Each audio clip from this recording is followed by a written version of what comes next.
Monsieur Diallo, je voudrais qu'on revienne sur un petit détail relatif au bureau dans lequel on vous a envoyé. Le bâtiment, vous avez dit que ça abritait les bureaux du colonel Tchebro. Bien sûr.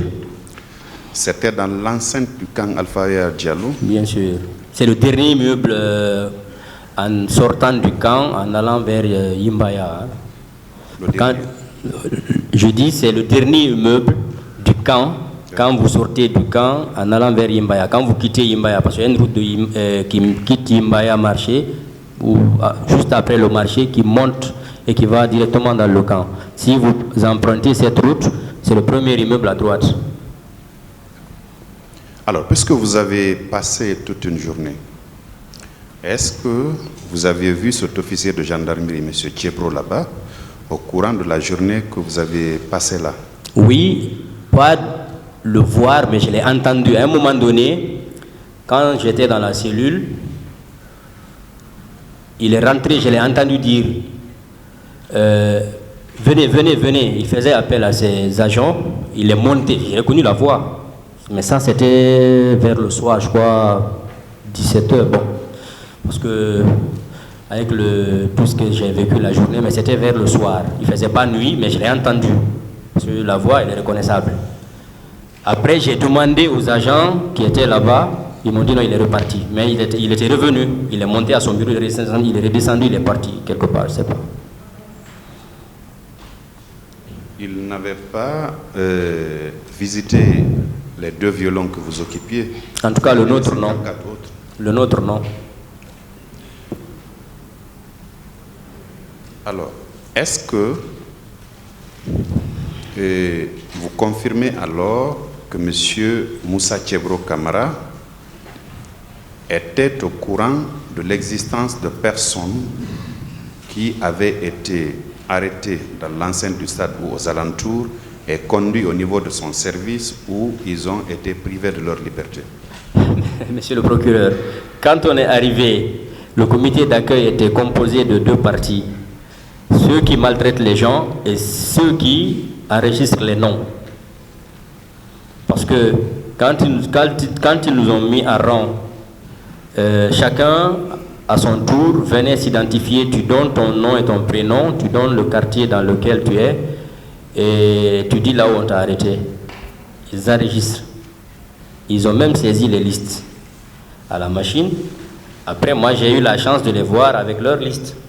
Parce que à un moment donné, ils m'ont demandé mon nom à plusieurs reprises, à plus de 4 fois. Par la grâce de Dieu, ils n'ont pas pu l'enregistrer. Parce qu'à chaque fois qu'ils venaient, ils me disaient ton nom c'est comment? Je dis, ils recherchent, ils ne trouvent pas. Ils remontent, après ils reviennent par 4 fois. Mais ils avaient des listes, ça c'est évident, tout le monde était enregistré. Hein? Donc il ne peut pas dire que ces archives-là ne sont pas là-bas, à moins qu'on les ait détruites.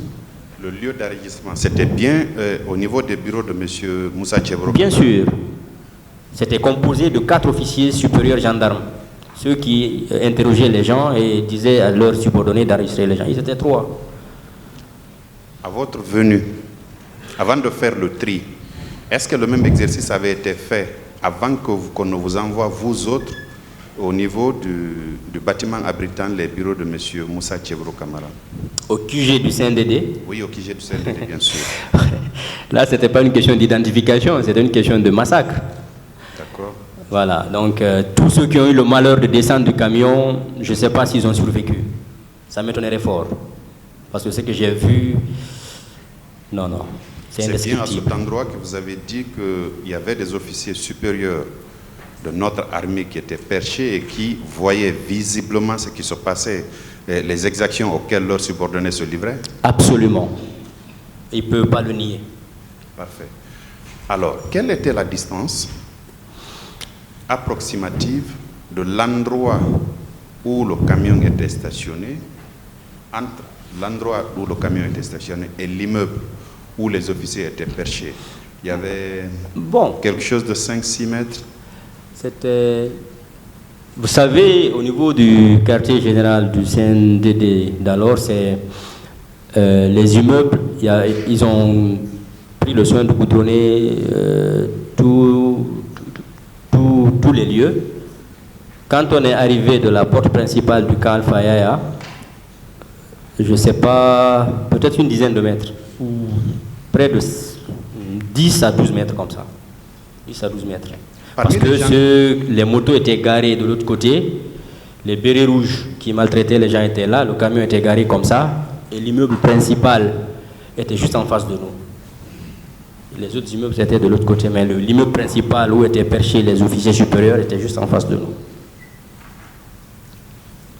Si on poussait un cri de détresse à cet endroit, le cri devait forcément être perceptible par ces officiers-là?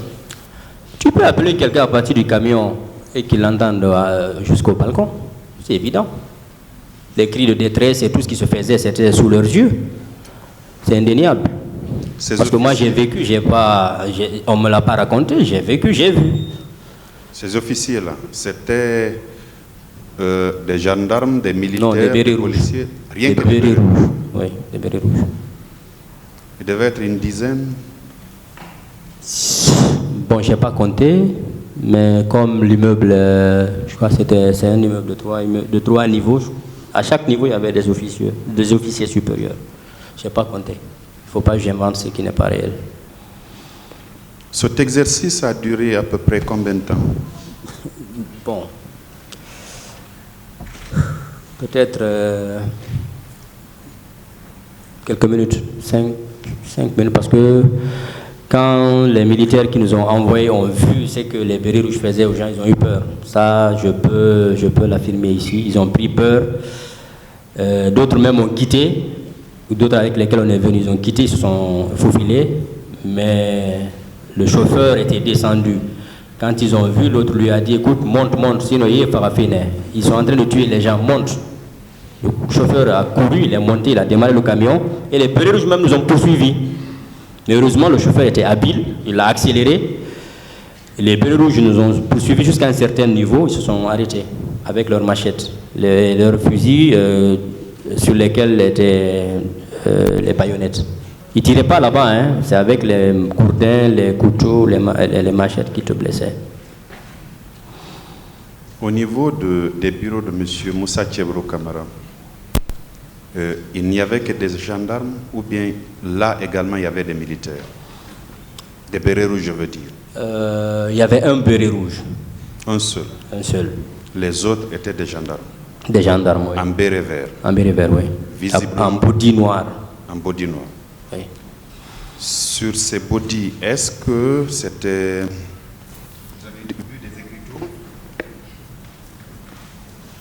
Je n'ai pas compris.